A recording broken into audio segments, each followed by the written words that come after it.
বিশ্বনবী বললেন, জিব্রাইল, কোনদিন তো এত ফেরেশতা নিয়ে কারো জানাজায় শরীক হতে দেখি নাই। ঘটনা কি? কি এমন আমল ছিল আমার মুয়াবিয়ার, যে আমলের কারণে মুয়াবিয়ার নামটা আল্লাহর আরশে চলে গিয়েছে? 1,40,000 ফেরেশতার বহর নিয়ে তুমি জানাজায় শরীক হয়েছো। কি এমন গোপন আমল ছিল আমার মুয়াবিয়ার, আমারে বলো। বিশ্বনবী তাবুকের যুদ্ধে গেলেন।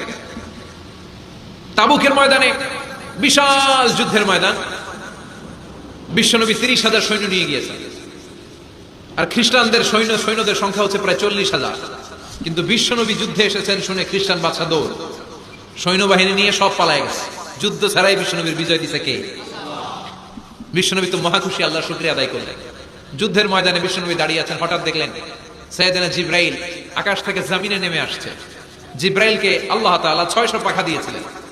সহিহ মুসলিমের বর্ণনা, রাআ রাসূলুল্লাহি জিবরিলা ওয়া লাহু 600 জানাহ। 600 পাখা। কয়শো? 600 পাখা মেলে সাইয়েদনা জিব্রাইল নেমে আসছেন। ওনার পাখার কারণে সূর্যের আলো পৃথিবীর মধ্যে পড়তে বাধা সৃষ্টি হচ্ছে। অন্ধকার দেখে বিশ্বনবী তাকিয়ে দেখে জিব্রাইল একা না, জিব্রাইলের সাথে হাজার হাজার ফেরেশতার বহর। বিশ্বনবী বললেন, কত ফেরেশতা এসেছে? কয় 1,40,000। সাইয়েদনা জিব্রাইল বললেন, ও নবী, আপনি যুদ্ধের ময়দানে আল্লাহর শুকরিয়া করেন, আর ওই মদিনাতে আপনার কলিজার টুকরা সাহাবী মুআবিয়া ইবনে মুআবিয়া আল মুজানি একটু আগে শেষ নিঃশ্বাস ত্যাগ করেছে গো নবী। বিশ্বনবী পড়লেন, ইন্না লিল্লাহি ওয়া ইন্না ইলাইহি রাজিউন। সাইয়েদনা জিব্রাইল বলেন, নবী, এইমাত্র মুআবিয়া ইবনে মুআবিয়া আল মুজানি দুনিয়া থেকে বিদায় নিয়েছে, আপনি কি তার রূহের মাগফিরাতের জন্য গায়েবানা জানাজা পড়বেন না? বিশ্বনবী বললেন, অবশ্যই পড়ব। সাহাবাদের মধ্যে ঘোষণা দিয়ে দিলেন, সবাই ওযু করে আসো। যুদ্ধের ময়দানে আল্লাহ আমাদেরকে বিজয় দিয়েছে, আর খবর পেলাম মদিনাতে আমার সাহাবা মুআবিয়া ইন্তেকাল করেছে। মুআবিয়ার রূহের মাগফিরাতের জন্য আমরা গায়েবানা জানাজা পড়ব। পড়েন সুবহানাল্লাহ। গায়েবানা জানাজা কি বুঝেন?